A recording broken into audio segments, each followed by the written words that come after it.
जय हिंद।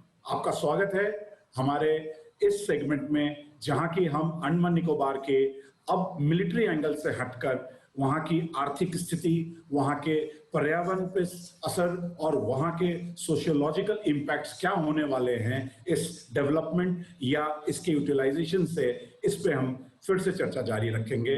और मैं फिर से दोबारा स्वागत करता हूं विजय क्रांति जी का और सिद्धार्थ साहब का। नमस्कार sir, welcome back. Namaskar. So, as you have heard, sir, what are your comments? How do you expect that the environmental impact is going to be on such a virgin group of islands in the name of either strategic development or technical development, or for that matter, industrial developments?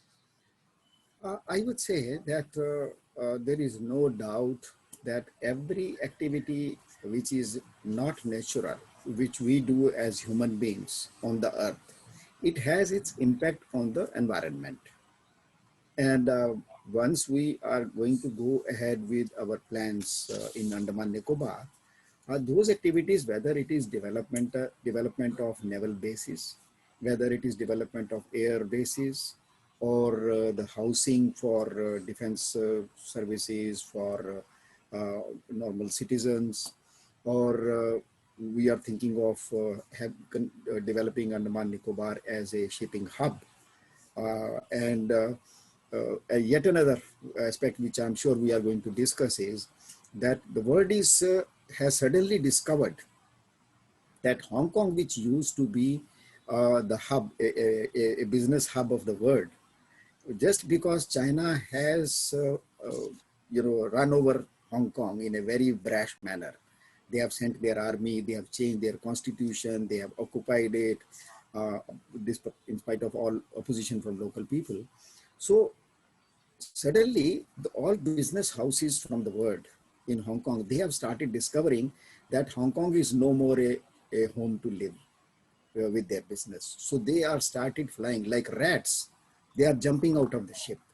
And there is a new hope that Andaman Nicobar can replace very soon as a replacement of Hong Kong, or we can say Andaman Nicobar can emerge as the new Hong Kong of India. So all these developments are going to have their impact on the environment. One thing is, luckily, we have a long history of learning as far as environment is concerned. All over the world, we have learned. And I'm sure we are not going to unlearn all those things and go blindly, just like China has done with so many things. We are not going to do that. We have lessons behind us. So I'm sure the planners are going to take environmental issues into consideration. Everything which is going to be planned, environment is going to be taken care of. So I am one of those people who are really concerned about environment, but I don't think environment is going to be a block on the way to progress there. As it has happened in last many years, you see Narmada, what happened to Narmada Dam, and people never bother to see how many hundreds of millions of Indians in Maharashtra, in Gujarat, in Rajasthan, in Madhya Pradesh itself, their life is going to change because of this water, but they were always worried about a few villages, and they stopped it. So I think all the planners would take care of all these aspects. They will be careful about environment, and they will take these forces who have agenda forces, I call them, NGOs, and those who are working on the instructions of foreign forces. They will be taken care of through positive work and taking care of the environment in Andaman Nicobar. So I don't see there is going to be much problem about it, and we can expect a very healthy Andaman Nicobar emerging as a source of strength of India. Dr. Siddharth, your take on this? I do go on to see that there are two different paradigms. One of them is growth, another is development. Development never causes any destruction at all. It's growth that goes on to cause destruction, because growth is a unidimensional process which only includes an increase in the per capita income and an increase in the GDP irrespective of any type of a cost that we have to pay. But you will agree that when you go to pollute your environment and then you go on to get some people employed, they go on to increase the GDP. Then you're going to put some people who to control this environmental pollution, they will also going to get employment, they also going to increase GDP.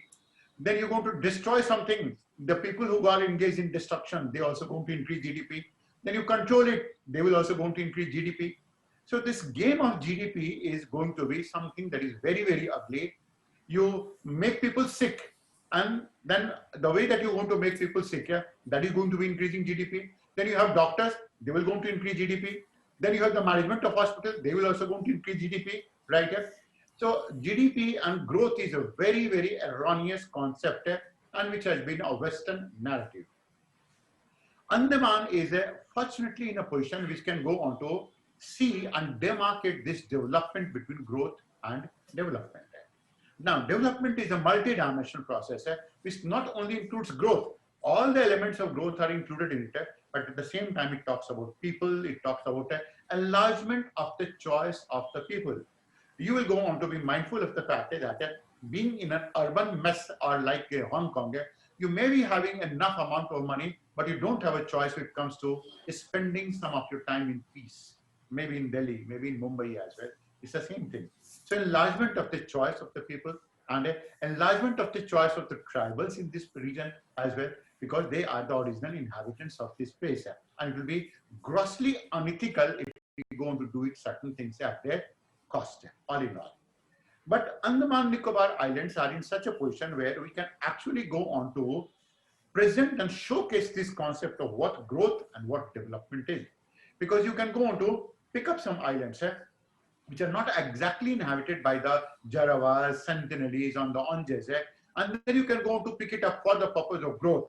That means a type of a growth that will go to dazzle the entire Western world. Like a very high density growth in this case, and completely from a scratch, and a growth that will go on to be including everything that is technology, everything that is design, everything that is artificial intelligence, everything that is robotics. A city of the future will go to become the future of the cities in this region. You can go to showcase that part. But at the same time, you are having all of these 572 islands. On at least 80% of these islands and 80% of the territory, you can go to espouse the concept of minimalistic living. That is how you can go to live with nature. You can go to insert a new paradigm of development in these regions that you don't have to interfere with nature at all, not even slightly, and still you can go to be very, very happy in this place. Because such type of virgin places are there are hardly any places where you can go to find such type of a virgin place all in all. That means Andaman Nicobar goes on to become a case study where you can go to showcase two different type of facade to the whole of the world. One of development and another of growth, and differentiating both of them. Development that will be sustainable, growth that will be completely powered by economy, and what Vijayji talked about, that is you can go to create another Hong Kong, you can go to create another Singapore. Of course, Singapore was ours only because it used to be called as Singapore, and it was the British who started calling it, unable to call it Singapore, they started calling it Singapore. We can go to create another Singapore and another Hong Kong in this place. What we can go to do is that we can plan with nature, design with technology. We can go to create a city. We can go to create a city. It's good to have two panelists speaking the same language and not contradicting each other and sounding very positive about how we can emerge as an alternative to Hong Kong, or we can give the world a choice to choose between Hong Kong, Singapore, and have Andaman Nicobar as a better and cheaper. It will be definitely a cheaper option than those two which are available right now for them to utilize. And I, being slightly from the military side, I would like to add on to that, we can go into have special SEZ over there, or even FTZs over there, where you can bring in manufacturers and they can produce you so many things, so that it will, what you rightly said, Professor, that the GDP story will also get involved and it will be still a sustainable development. Now coming to the next side, why it has not yet been utilized, why still we are discussing why we are still talking and trying to talk through major think tanks, and government is still listening and dwelling about how to go about it. So this time I'll start on the reverse, and I'll request Professor to give his point of view on this. Okay, please. Uh, See, basic reason as I going to see it lies in the education, the way that people have been taught in the country. They have been always taught about in convent educated schools that is, see, it's the Hindi heartland that is going to be the base. It has to be based on the land itself. Why is it that you have to go outside at all? And in any case, Indians have not been good seafarers at all. They don't going to like the sea. And they also have been talked about that why is it that you have to go to look for resources when you can go to find these resources on the land itself? So it has been a psychological barrier that has been inserted in the minds of the young people that you don't have to go and look towards the island at all. I talked about in the beginning itself that India was deliberately held up in the northern borders, and that was one of the reasons that why we never invested heavily on Navy. No one knows it better than you, Wing Commander, that our budgetary allocation on Navy has been less. Our budgetary allocation on land forces and on armored forces have been much more than that. That is reason number one as I go to see it. The second reason is that India has still not been able to have a blue water navy. Now imagine we went on to buy 2 ships and we thought them that we are going to be fitting them with these normal equipments and then high class equipments, and then we raised the price of Admiral Goroshkov to such an extent that in that amount we could have bought a new ship itself. We could have brought a new aircraft carrier itself. Now, in order to be a blue water navy, what you require is you require to have at least 6 or 7 aircraft carriers manning the northern Indian Ocean, the eastern Indian Ocean, the southern part of it, the western part of it, and they all going to be having a camouflage intention backed by your satellites, backed by your air force, and so on. Unable to have it, we may have thought that we are not able to hold Andaman Nicobar to in such an extent and will not be able to protect our sea lanes of communication. I will like to interrupt you. You are touching on a raw nerve when the defense budget is the lowest as per GDP post 1962 war, and you are talking in terms of a allotment which is at least needs to be doubled if what you are saying is to be planned for. But then that is the reason. Why is it that we have not been to that place? The third, of course, has been the constant conflict that we had with ourselves. That is, some people are always going to say that tribals have to be left untouched, right? Some people are going to say, no, they don't require it, they don't deserve it. The country is much bigger than that. But these people never knew the country. They had no idea about a state. They are only a group of societies, communities who are going to live with nature. But when you're going to pick it up, maybe that even if you're going to lose some 10, 5 of them, but still we are able to hold an entire humanity, not to the ransom of the Chinese aggression in the northern plains. That is a price worth paying of sorts. We can always go to allocate this tribal group of people on the Sentinel, Jarawas to some of these islands, and then with some of these islands we can go to develop it. That has to be a clear demarcation in this case. The fourth has been our inability to understand the amount of petroleum reserves that we can go to have it from Andaman Nicobar. How is it that we can go to actually prospect it, introspect it, and we can go for a reconnaissance survey, and then we start thinking of mining it and extracting it. There has been no prospection as of now.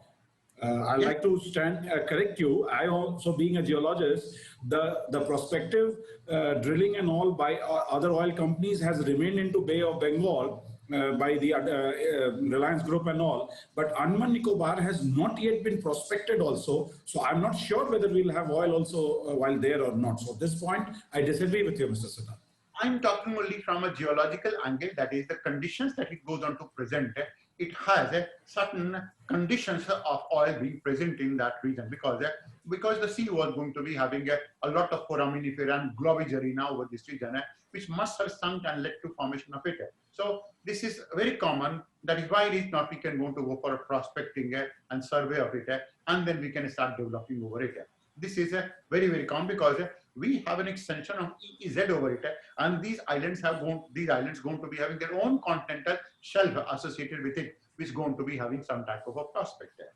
That's the fifth part. And of course, unable to find petroleum. Why is it? We're going to say this, the islands are only islands in this case.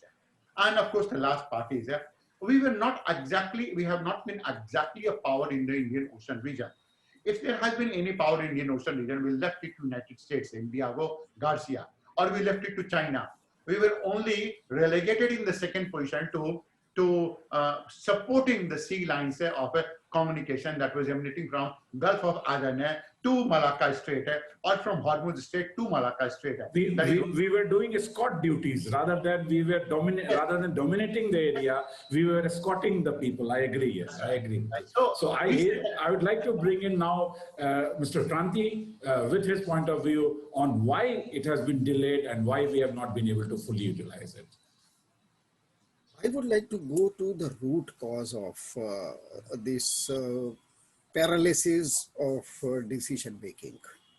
It's very unfortunate that, and I beg pardon because what I'm going to say may hurt some people.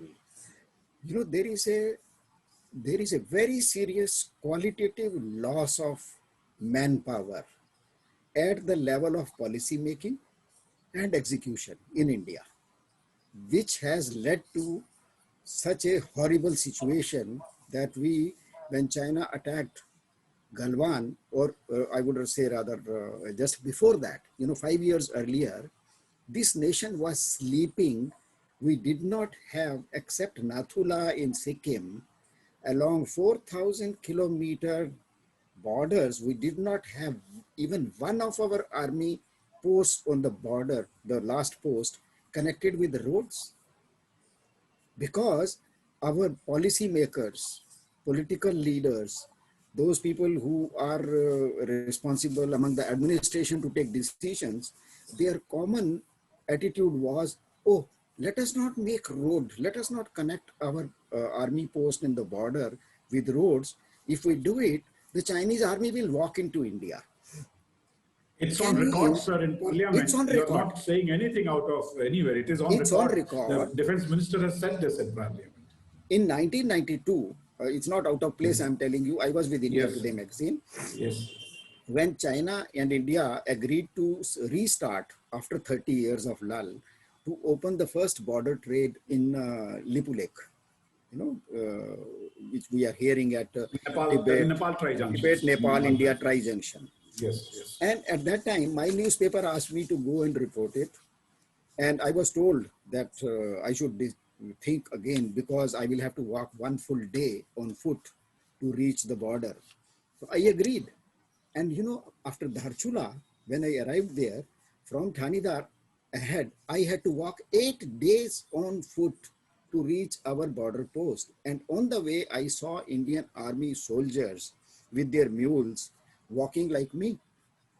I asked them, and when I came back to Dharchula, I met senior officers there in the cantonment, and I asked them, because they invited me for dinner for a discussion, they wanted feedback from me, and I asked them, why your soldiers are walking on road for so many days to reach the border? Why don't you have roads?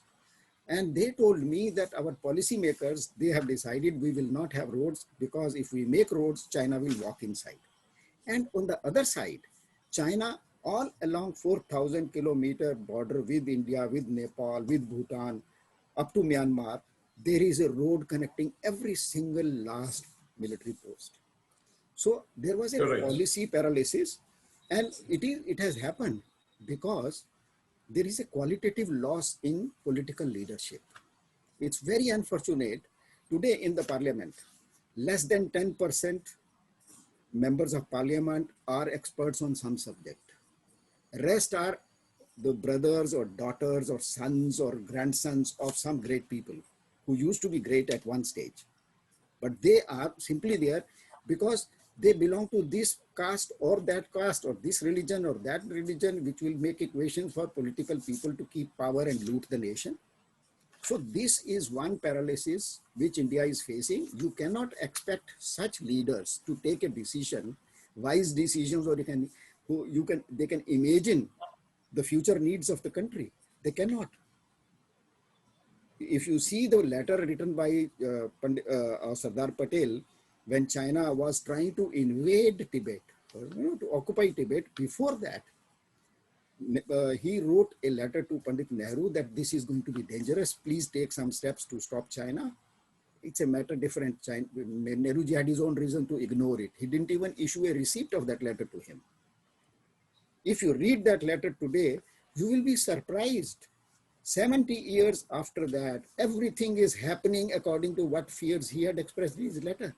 So you had visionaries, you had people who could think for nation, but they were product of a freedom struggle. Today you have, I don't want to use any word for such people, incompetent people sitting in most serious and senior positions. Same thing has happened in bureaucracy. Because political but now sir, that we have woken up, now that we have are, woken I no up, doubt, I must say, so, when I'm so saying what is it, the timeline you give, sir? How much time do we have in hand and how much time will it take to right, reach somewhere? we have lost, yeah, we have lost 60 years. We have lost in the race 60 years. China has gone far ahead. We did not even think of making even roads. But now we are waking up. But we are like a Hanuman. You know, India is like Hanuman. Once you, he needs to be told his powers, and then you see what Hanumanji will do. He can take Ravan head on. So India is going to take this That's China precisely the name of Ravan head on. Andaman Nicobar Islands. That's precisely the name of Andaman Nicobar Islands. Handuman was the name of Andaman Nicobar Islands. That is from Malaysian language being taken, and then it went to become Andaman Nicobar. Yes. So what I am seeing is last 5-6 years, and it's not that you need to be a pro-Modi man. You don't need to be a pro-Modi man to analyze what has happened in last 6-7 years. There is a metamorphic change in the Indian government's policy, in the execution style, in planning for future. India is doing it. We will take time to catch up with China. We are going to take. And if you don't see so much of, it's a political comment, if you don't see Modi being abusive to China on every issue, it's simply, he also is trying to buy time for the country.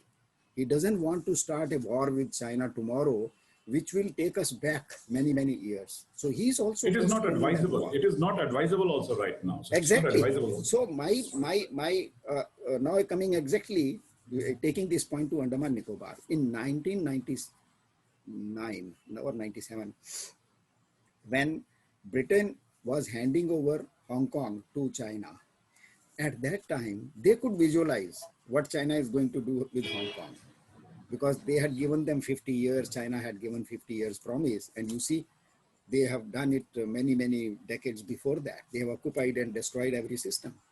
So British could see it. They had offered to Indian government that let us develop Andaman Nicobar as an alternative to Hong Kong.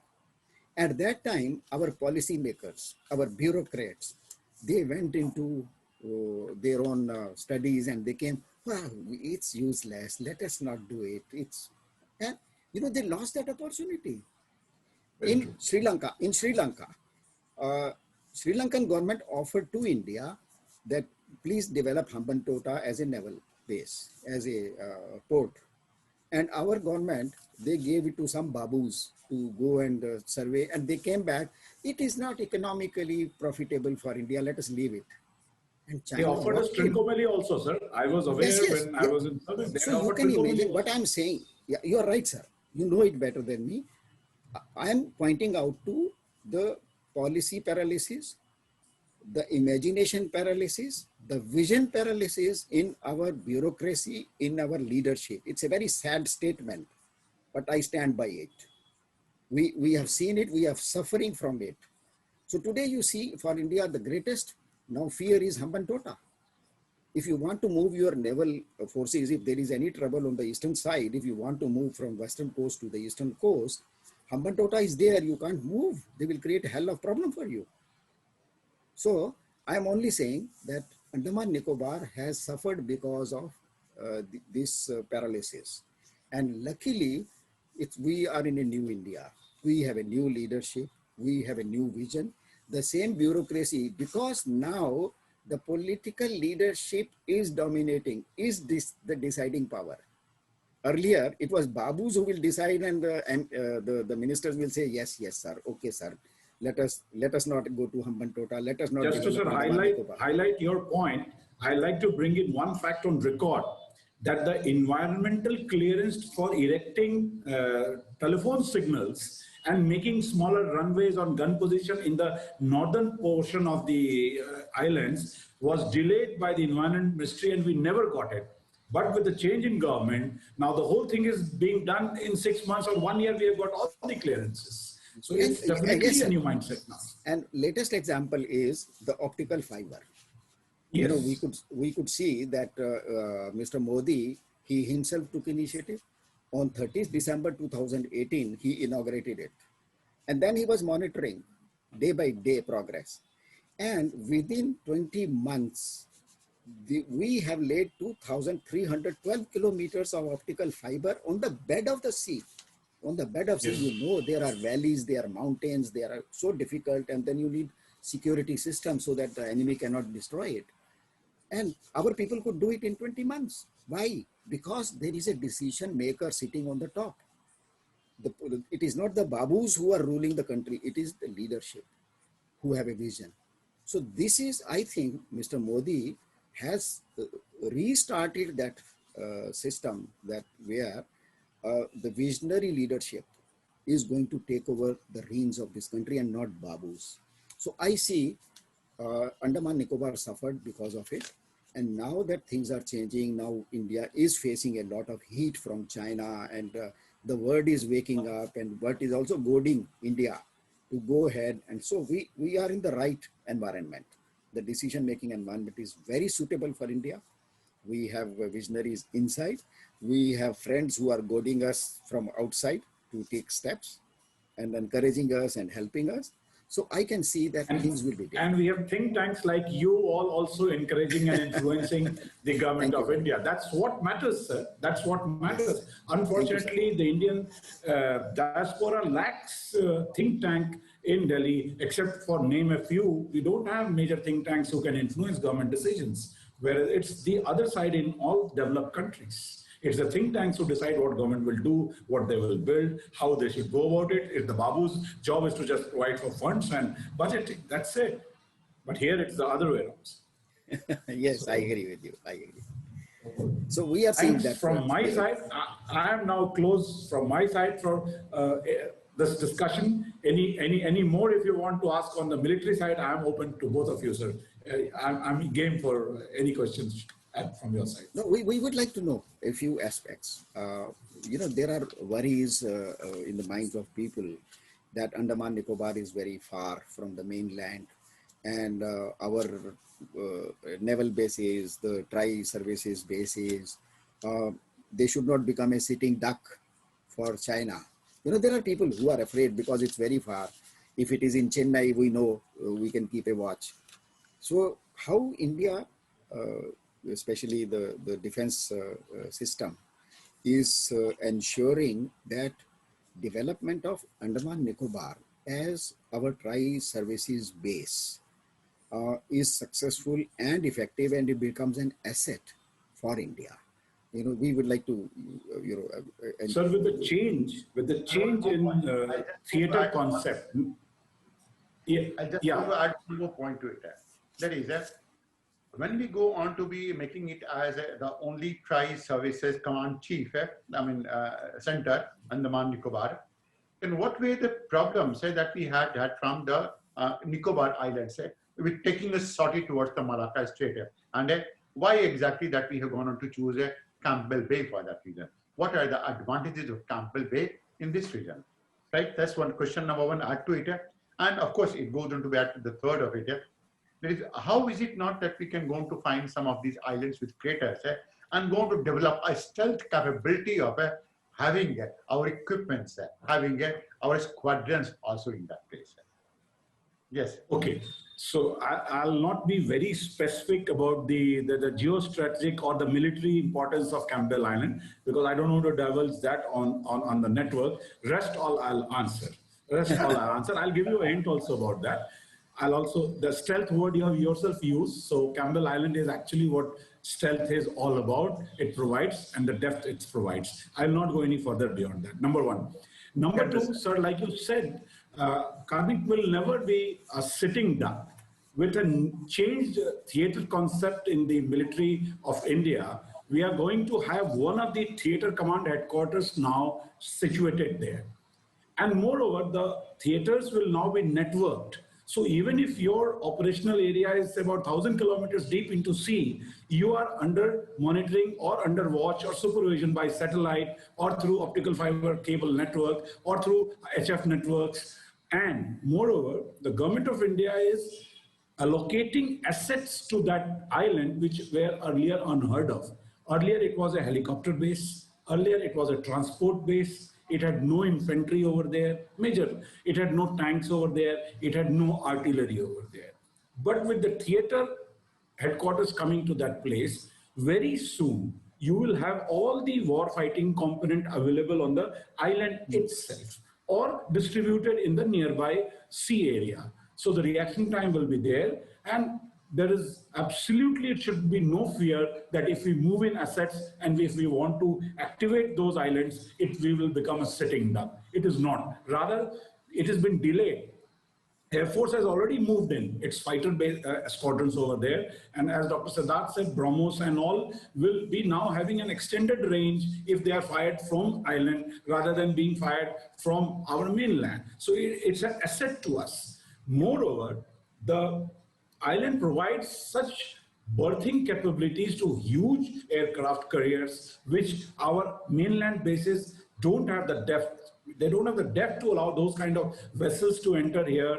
And we are not able to utilize the agreement which we have done with US. You are aware about LEMUA and the BECA agreement, which has recently been signed day before yesterday. So these are the 2-3 agreements which will make us very strong over there. Yes. And rather than being an escort to the oil tankers and the trade, we will be now policing it and we will be controlling the entry and exit points. So it's very easy to block Malacca Strait. You don't have to fight a war to block Malacca Strait. Just block it. You put some 3-4 ships over there, make it unserviceable, and the whole strait is blocked. And then there will be chaos. As you have rightly said, sir, we have almost about 30-40% of the trade going through Malacca Strait. Chinese almost 60% trade going through Malacca Strait. So you can understand how much chaos it will create. Yeah. And with the formation of a theater command at Car Nicobar or Andaman Nicobar, both the islands put together, I'm positive that once budgetary necessary allocations are done, we will be able to utilize it like America does it in a blue water navy, either from Diego Garcia or any other, the Guam, you can call it. It will become those militarily and strategically and industrially wise, both of you have commented that it will be a replacement and an alternative to Hong Kong or Singapore. Oh, Thank you, I have 2 points. gentlemen. 2 points. It was a really Excuse me. lovely discussion. Can I add 2 points which we left? I very quickly. Yes, sir. All yours, sir. 3 minutes. Yeah. We are left with 3 minutes, sir. Yeah, the Prime Minister, when he was inaugurating the optical fiber, he announced of establishment of shipping activities, making Andaman Nicobar as a shipping hub, international shipping hub. That is a great prospect because in Malacca Strait, all shipping services are saturated. And, now there is a need of more services. So Andaman Nicobar can emerge as a new shipping hub, servicing hub. Transshipment hub, sir. To be precise, shipment it will hub. be a transshipment hub. Yeah. Yes. And second is tourism. Because in the Southeast Asia, which is one of the most popular in tourism, they have practically again come to saturation. World tourists, they have already seen almost every place. So these countries in Thailand, Indonesia, Malaysia, all these countries are very keen to add some new spice to it. So they are trying to have agreements with India that their tour packages should include Andaman Nicobar. So that is another potential which is emerging, very, very potential emerging, which is going to happen in very near future. So there we are going to identify many islands which are free from the security point of view, which don't interfere with the security activities on that side. and still they can function as tourist hubs. So I visualize that Andaman Nicobar with some of the most beautiful shores across the world is going to People be can another come to tourism. spend their holidays. Yes, sir. It's going to be Thank you another very attraction. much, sir. Thank you very much. The discussion can go on forever with such learned people on the panel. It was my privilege to host both of you. And I hope, sir, the people who are listening to it or watching it would have gained a big, deep insight into the importance of the archipelago, which has been left neglected till now. Thank you very much. Bye-bye, sir. Thank you. Namaskar. Jai Hind. Thank you. Thank you. Thank you. Yeah.